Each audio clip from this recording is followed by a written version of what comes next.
We released 2 products today around the world of returns, and specifically products that kind of help merchants navigate this ever-evolving conflict between returns experience and the high cost that comes with it.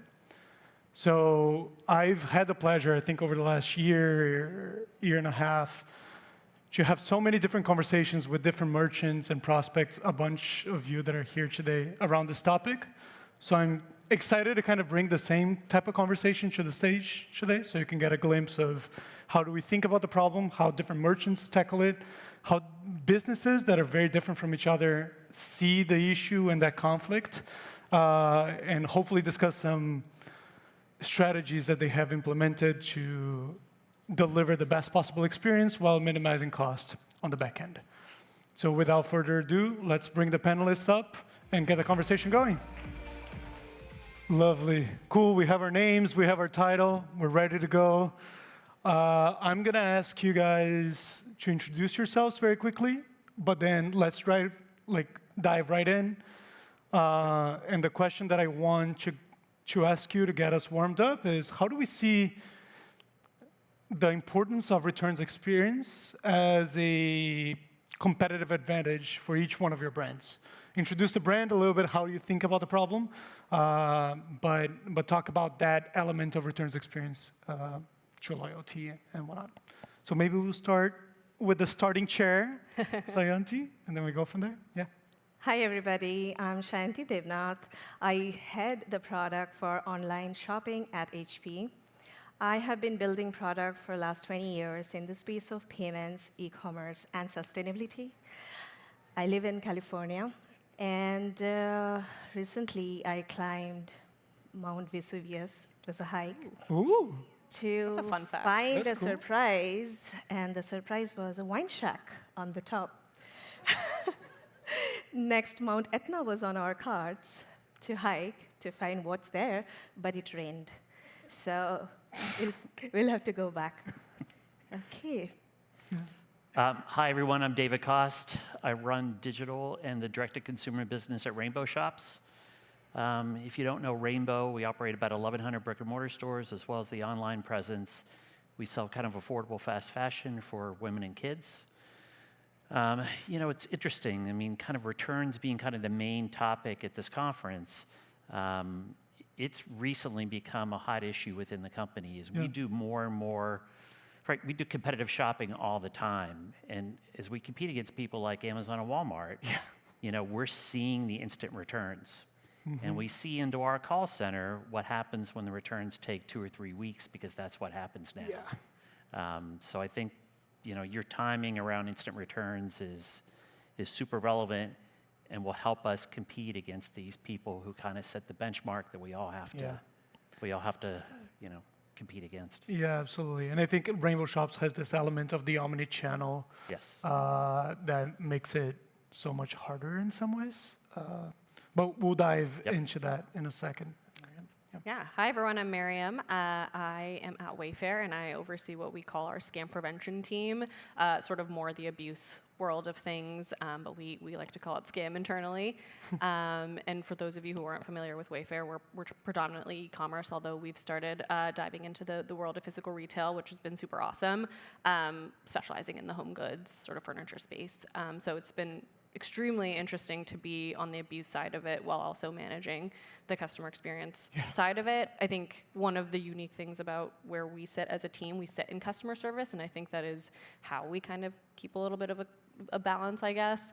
But with such large, high consideration, spatially large items, you kind of have to reduce, it's our job as a company to reduce those frictions that might exist that would prevent someone from purchasing, and something like a bad return policy would totally do that.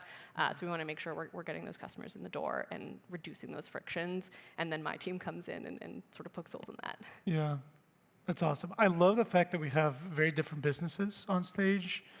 HP with like super high AOV, Rainbow Shops with that omni-channel presence, and Wayfair with the complexity of the products. That always blows my mind when I look under the hood. So hopefully what we're going to try to do today is start with the beginning of the returns experience and kind of like flow all the way to the end to a certain extent. and have each one of the panelists go deep on the way that they tackle some of those challenges in their business. So we'll start with Shanti, if that's okay. As I've mentioned, I think at HP, the stakes are very high for every single purchase, for every single return. Super high AOV, super high complexity. Every single time we know that a return happens, regardless of it being fraudulent, abusive, or legitimate, there is margin attrition, right? You're giving up the revenue that you captured. So I'm curious to hear, how have you guys tackled that preventing returns theme as a whole? And obviously, it's pretty easy to prevent returns. You can just say you can't return, final sale for everything, but that destroys customer experience. So talk a little bit about that balance. Preventing returns, but still wanting to capture that customer, making sure that they come back. Yeah, one of the reasons why users abandon their cart, and this is something Cindy Turner also spoke earlier, is find the reason why users are turning away and increasing the number of churns that are happening. And one of the main reasons is also because they have a very strict and not clear returns policy. So having a very transparent, visible returns policy on the product pages is something which helps reduce the friction. Yeah. And not just returns policy, investing in improving the product pages, having very clear images, high-resolution images, 360-degree view of the product, videos, and detailed specifications, and incorporating UGC reviews. I cannot. UGC reviews is user-generated, is that it? Yes, Yeah. I cannot emphasize enough the potential user-generated content has with the Pictures, changing that sort of thing? Yeah. demographics. Yes, and our shopping habits, all our shoppers, the shopping habits are changing very fast with social media presence. And users go to all kinds of platforms to look at reviews. So that is something which is very powerful and has huge potential. And so the lesser the number of surprises our product delivers, lower are the chances for them to get back to us. I like that. So there's an element of almost like customer education, of like preparing, here's what you're buying, here's the state that it's going to be in, here's what other people thought about it, so you know what to expect, and the chances that you're going to claim a SNAD significantly not as described later on are significantly lower. Is that, Yes. Is that what it is? Yeah. Yes, yes. You've mentioned also in a prior conversation how you are able to kind of like connect previous items that the customer has bought and make sure that they know that they're buying something that is applicable. Can you touch a little bit on that? Absolutely. So we have a way to create user profile with all the devices user has purchased over time. And if I have a printer and if I'm coming back to buy ink, at that time, from our identification, we can display the right supplies to the users so that the incorrect chance of gets reduced significantly, that they are not buying something which is incorrect for their printer. And if I were a gamer and I'm trying to buy a gaming PC to play certain games, I can check for that compatibility of the games before purchasing the PC. Interesting. So leveraging these connected devices gives a very neat way of reducing the number of returns, but one has to be mindful of habitual returners and fraudsters. Yeah, totally. Oh, thank you for that bridge. That's perfect. Because I do want to go into fraud, abuse, or scam, how Miriam calls it. Going to the back end of returns. I think Wayfair had the pleasure of working with you all for a little bit now. And I think that you guys, maybe because of this essence of sitting on customer experience, but also fighting scam at the same time, I love the fact that you do have programs like instant, or whatever you call it, fast refunds, right? But a very high control on the back end to make sure that that doesn't really destroy your margins and destroy costs. Talk a little bit about that balance or that act. Like, why do you guys have fast refunds? Why is that important? Yep. And how do you control the back end of that? Yeah, no, it's a great question. I think what I always like to, I guess, use as a framework is we assume good intent. Although we are abuse professionals, fraud, scam, whatever we want to call it, we're always seeing the bad. We're always seeing the bad examples to implement these frictions and things like that. So it's super easy to get bogged down and assume that's always happening. Yeah. And so it's a good reminder to just be mindful that we shouldn't punish the 90% because of the 10%. I love that as a life model. Yeah. So And also assume good intent. I use that in my interpersonal communications exactly. as well. Yeah. So I think that using that framework, it's been super helpful. I mentioned we sit within the customer service org, which can be a blessing and a curse in many ways. But that sort of forces us to keep close to the customer journey. It challenges us to make sure that that's something we're considering, even though our end goal is abuse prevention. And then I think tactically, we sort of have an under promise, over deliver sort of mentality where when a customer is looking at our policy or initiating a return, what they're seeing is that, hey, we are gonna maybe wait till warehouse verification before we actually give you your refund. But in a lot of those cases, that's actually happening long before they're getting their refunds before that warehouse verification in most of those cases. So they end up getting a pretty good experience, and then that gives us a little bit of, my team, a little bit of like wiggle room and play around room to only hold the abusive ones. I love that. I want to call attention to that fact. For folks that are doing instant refunds, here's what happens if you write on your return policy, I will give you your money super fast. Who are you going to attract? People with not good intent, Yeah, right? exactly. So that element of under-promising and over-delivering, I think, like from the merchants that I've worked with, is what works the best. Yeah. So I'm curious, like, what does it mean to work the best, right? It's like, have you seen uplift on CSAT, on loyalty? Like, how do you justify internally fast refunds as a policy or instant refunds as a policy? I think, yeah, David, you kind of touched on it. More tactically speaking, like what you see in the call centers when customers don't get what they want or don't get what they assumed they were getting with those refunds specifically is like you're going to see those direct contacts go up, and you're just going to get bogged down in questions that can be answered by looking online. And so I think there is an element of CSAT. I know Net Promoter Score has been thrown out here as well. Repeat rates and things like that. Those are all sort of metrics that are super high focuses on making sure that those policies sort of happen high impact. It can't just be the single one. You can't just look at NPS, but when you kind of couple them up with all the different ones. And NPS is so hard to quantify. Yeah. Like my CFO is somewhere here.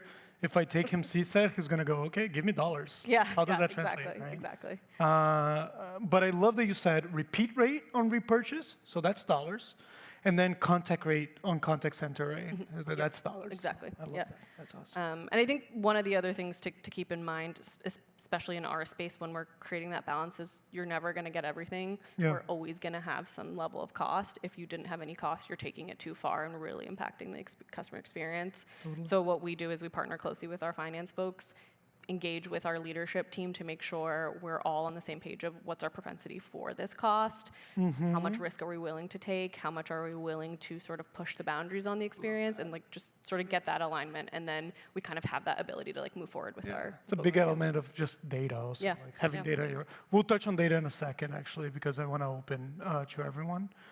The last one, Signifyd folks know that we're pretty good at catching fraud. I like to think at the very least. Tell me a little bit about, like, what have you seen? Like fraud schemes on the back end of customer experiences? Like, how does that look like? Oh, there's so many. This is like the best topic to talk about. I think return scam was probably one of the first abuse mechanisms that kind of entered this sort of area.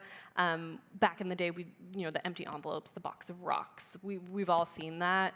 And then I think folks kind of pivoted to things like item not received, maybe like using disputes and things like that. But we've seen as a team sort of shift back to sort of bread and butter return scam or returns abuse. I think two specific things within that space stick out. One is a lot of label manipulation. So if they can figure out a way where it doesn't actually go back to your return center, there's no proof, so to speak, like we're not seeing a bag of rocks or whatever it is. So it makes it all that much harder to... And they claim, oh no, the carrier lost my item. It was FedEx, right? it was whatever. Yeah, exactly. It makes it a lot harder to sort of track that down. And then the second one we've been seeing a lot more recently is what we call, I guess, imitation item, where it can be like a coffee machine or a vacuum or whatever. Someone will return their old version of it or Yeah. a previously purchased one, and that creates confusion at the return center where the associate might be like, well, I do want to take the customer side. It is kind of similar, or they just might not be paying attention, and a vacuum's a vacuum, and in that sense, they can actually get away with a lot. But we work super closely with our warehouse, make sure they're trained up, have the feedback loop. We take images and things like that. So even if they don't catch it, we still can reference the images later and sort of have that feedback loop in models or whatever it is. Yeah, totally. Awesome. Yeah. Thank you. You've mentioned item not received. So I'm going to use that to go to David now. We've had a couple conversations about that topic. Can you share a little bit of your experience on seeing that ramp up at Rainbow Shops, and how did you guys decide, like, how did you clamp it down? How did you control it? Yeah. I think it's one of those problems that, as we talk about trying to remember that, customers they're more good customers than bad customers, right? Yeah. We had a high problem with people saying they didn't receive their packages. So there could be many reasons for that, fraud being one of them. But the primary reason is probably they live in an apartment building or live in an area where when the package gets dropped off, there's not a doorman or a secure place to put it, and somebody steals the package, right? So we kind of struggled with this. We got to the point that we launched what we call ship to store. So the order is fulfilled out of our fulfillment center, but shipped to one of our stores where it could be picked up. When we did that, we thought that, we had asked customers what percentage of people were interested in it. We got it was something around 10%. We launched it, it was almost a third. Oh, wow. And it crashed. Our did not receives went down 80%. Wow. So I think what we found is when people lived in an area and they're getting hassled with their stuff being stolen, they really just want to get their things, right? They don't want to go through that hassle. And giving them an option where they could securely pick it up almost, it didn't eliminate the problem, but took care of the vast majority of it. And we're now expanding it even to like FedEx third-party locations. Yeah. So grocery stores, drug stores, whatever. They have 30,000 locations where packages can be securely held and picked up, right? And we were just kind of shocked with what a difference that made. And I want to call out the kind of the differences between the brands that we have on stage, because that strategy probably would not work for HP, and it probably would not work for Wayfair at the same time, right? So you need to be obviously, and that's one of the things that I love working within the world of returns, is that it's true e-commerce. Like, we need to understand what is being sold, why it's being sold, who's buying it, the logistics around it, to be able to make the best possible decisions, right? And the element of customer service and like how does that tie in? We touched a little bit with Marian as well, but your customer service team is super good, David. I know them personally. Can you tell me a little bit more about that training, that relationship that they have with the customer? How do they help you control the problem within in post-sales and returns, appeasements, and whatnot? I mean, look, I think we're lucky to have all of our customer service reps are Rainbow employees, so it's not outsourced.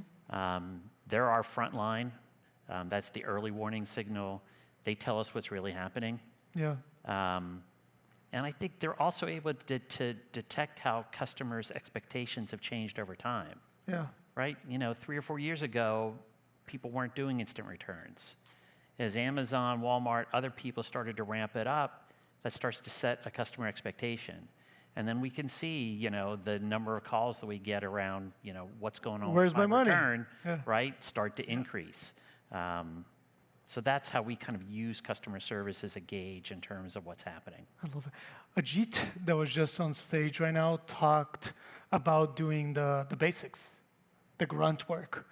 And in my mind, as he was saying, I was like, oh my God, where's my money, refund, where's my return, basics? And then he mentioned it as an example. I was like, oh, thank God, it is the basics. It is the grunt work, right? It's like helping your customer know that what they bought is arriving, and what they returned, they will get paid back for it quickly, right? I like to think that the return is the moment where trust is put to test, right? Fundamentally, that's when... I mean, look, especially in the apparel space, right? If someone's going to buy from you for the first time, you don't exactly know what your sizing is. I don't care how many size charts or whatever you have up. Yeah. If you give them reasons to hesitate around what that return process is going to be, they're just going to go buy somewhere else or not buy at all. Yeah. So I think the more things we can do to make them feel, I mean, again, what happens in a brick and mortar store, right? If I buy something, take it home, and I don't like it, I can bring it back, right? That process seems painless. I think the online process has had too much friction, and now we've got to find ways to kind of bring some of that out. And again, I'm going to bring up Ajit's name because he said that everything is going to be e-commerce, right? So we need to figure out how do we live with. Well, you might disagree. Look, 80% of commerce happens in the physical world, not in the digital world. Yeah. I don't see that going. Look, we got to run that experiment during COVID, Yeah. and we saw how little moved online. Yeah. So while it felt big in the online world, the majority of commerce didn't disappear in the physical world. Again, I think it depends a lot on what you're buying, what you're selling, who do you selling to, Yeah. right? Wayfair, for instance, like I don't want to say a number because I have no idea what it is, but the vast majority of whatever you sell is still online, I'm sure. Exactly. I do want to touch on, I think we touched tangentially on personalization, right, as a topic. Everything that we're talking about is like, look, we don't want to treat every single customer the same way, especially in the returns experience, right? I think where your customer service reps do well is that they identify, okay, can I trust, can I not trust? What am I going to deliver? So maybe I'll go to Shanti now to talk a little bit about that, personalization. How does that tie into differentiated experiences and then customer lifetime value, especially on post-sales? Yes, absolutely. So there's definitely need to identify good actors and bad actors. Yeah. And that is something everybody needs to invest heavily on, identifying and not punish the good actors because of where is the sweet spot? Where do we want to make sure that we are not opening the floodgate in a way we are getting everybody in, approval rate is super high, but at the same time we are incurring a lot of fraudsters in all that process. Yeah. So if there is a way for users to identify that these are the good actors and these are the good players, good users, reward them. Find a way to reward them. One of the ways that can be done is to do instant credit while return is still processing. Mm-hmm. The second thing, there could be product recommendations. So, and again, yes, sorry to interrupt, but like instant credit, not for every customer, right? It's like, how do you choose which customers get instant credit or not? That is something which I think we have to talk about the data a little bit more. Okay. So that's where merchants rely a lot on partners like Signifyd, where you are processing a lot of transactions each year. There is a way for you to understand customer behavior and things like that. Yeah. Every company has their own way of identifying users, also user behavior. Yeah. So all those data leads onto a score for each user. Mm-hmm. And a lot of parameter goes into building that score for that users. Yeah. And with that, one can identify if these users, how likely is this user to actually be a genuine customer versus this looks fishy. Totally. Yeah. That makes a lot of sense. I love that you touched on data. And I do want to bring it back to Miriam now, because you talked about something that I lose sleep over, which is the feedback loop. Yep. And the collection of data. So you guys are all familiar, again, with what Signifyd does fundamentally is that we take data, we analyze the data, and then we make predictions on that data at scale, right? But as you all know as well, trash in, trash out. If you don't have good data coming in, clean data coming in, predictions are not going to be great. So I'd love to hear from you, like, how do you work, especially for returns? I think that feedback loop is not easy at all. We don't have chargebacks. We don't have all defensiveness. How have you guys built that system to bring data from the warehouses and then use it to feed your own models, our models, and so forth? No, it's a great question. I think one of the things I talked about is we sit in customer service, and I oversee a certain team, but we have so many partners that we work with that kind of make it all possible, whether it's our tech partners, our data science folks, as well as our operational folks. And I think we almost have a little bit of a steering committee that we all are sort of working towards this shared goal. And I think having that tight-knit group is super, super helpful. Our tech folks are super involved in, or understand the operations super well. Yeah. And so I think having that understanding really makes it a lot easier to build those internal tools. And then operationally, a lot of foundational work on making sure that the actual tooling that's available at these facilities is what we need. Yeah. As far as like a gun that's used at the facility to scan a barcode and the grading system, is there a way that we can get in on that grading system and have a feedback loop that says this is fraud, this is scam? Yes, we can do that. Great, let's set it up. Even implementing photos, like I mentioned, like that happened down the line, but that's been super helpful in being able to make great decisions. And then the way we tag those decisions is exactly how we then feed them back into the model, internal or external, to make sure that we're continuing to improve. So I really feel like having the balance between the tech and the ops, especially within returns, is so, so helpful. And yeah, I think it also helps to be able to use, external data to also flag, hey, this is a good customer. It's almost like using a matrix sort of approach of our data is saying this, we're maybe a little unsure what is another person saying or a Signifyd saying, and then kind of taking both of those and making that final assessment. And that way we're always sort of erring on the side of the customer, assuming that good intent, but making sure we get it right when it is for sure abuse. They protect the business ultimately, Yeah. right?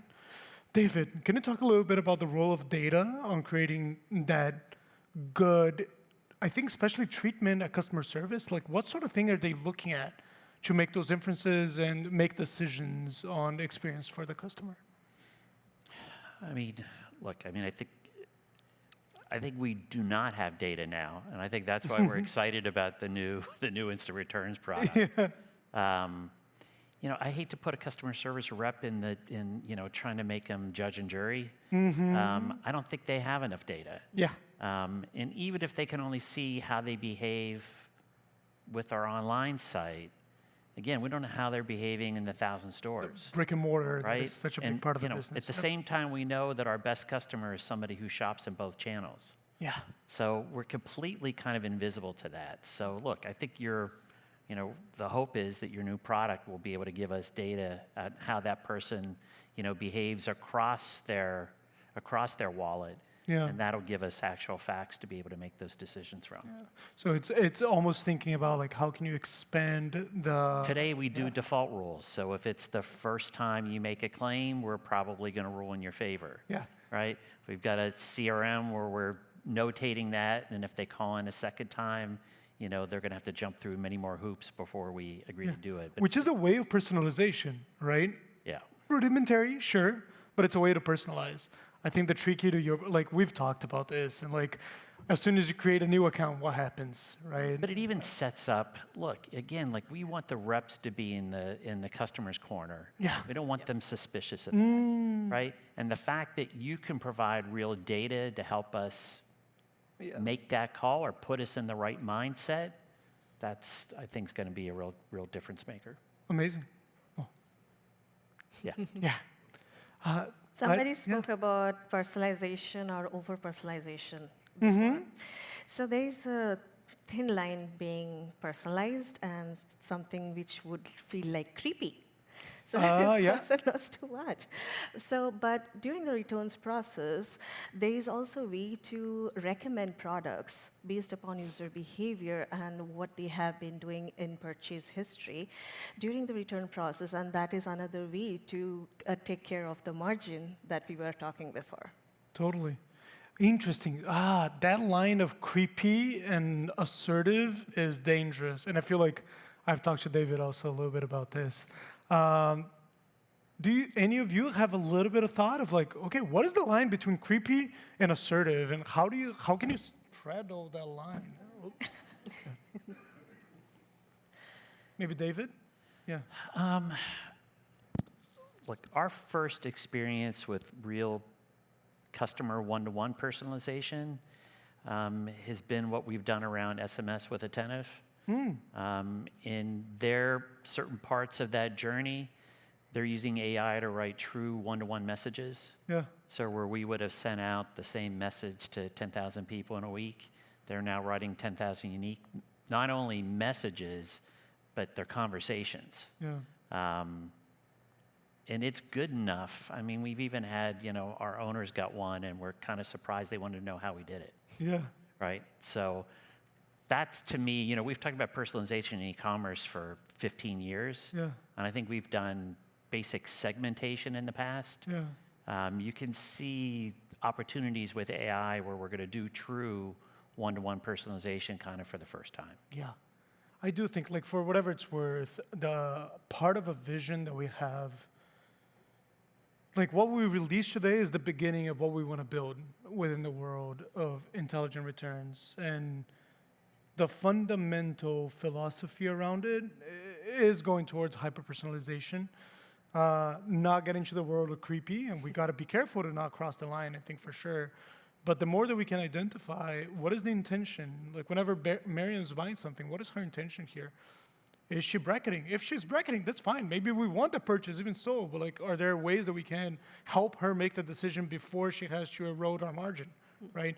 If David is already intending to return an old laptop instead of the new laptop, how can I prevent that even before the purchase happens as well? Or should I prevent that at return? Do I want that purchase? So I do think that it's personalization not only around the individual that is making the purchase, the context around, but also the company and the brand. What does the company want? What does the brand want? And how can we apply the intelligence that is coming from Signifyd, honestly, in this case, to each one of those flows to maximize revenue ultimately, which is a goal, right?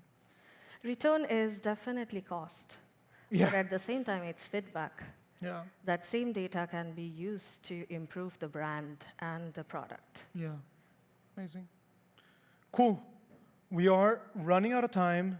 If we're not out of time already, if I can try to summarize some of the stuff that we discussed today. I do think that there's an element that everyone understands now, and from the last conversations that I've had, not only on stage, but off stage over the last day, is I think folks are realizing that returns is integral to the future of their business, especially as they get more and more digitalized, or even in store, right? You need to be able to provide a fantastic experience, not only to attract the customer on the first place, like Shanti mentioned, but to keep them coming back. Right? We all know how Amazon has set the bar, and to a certain extent, we want to empower all of our businesses to do kind of like similar experiences. But we do know the cost that comes with it. Like there's some crazy data around every return kind of erodes 66% of the margin that a merchant can bring. Even when we discount fraud and abuse, that can go up to 15 or 20% of every single return that is happening in the e-commerce space. So I think the companies that are going to be winners over the next 5 or 10 years, and I do think that we're still kind of very much in the beginning of the journey, are going to be the ones that know how to straddle the line, that know how to provide fantastic experience, but protect the bottom side, not only from fraud and abuse, but just from the sheer fact of like, how can I prevent a return from happening while making my customer happy at the same time, right? So with that, I'm going to wrap it up. Thank you to the three of you. Super interesting conversation. I'm going to volunteer you guys as well for any questions later on. We won't have time to do Q&A today, but please come chat with us, and we'd love to share a little bit more of our experiences. Yeah. All right, everybody, let's give them a big round of applause. Thank you so much for being here, you guys.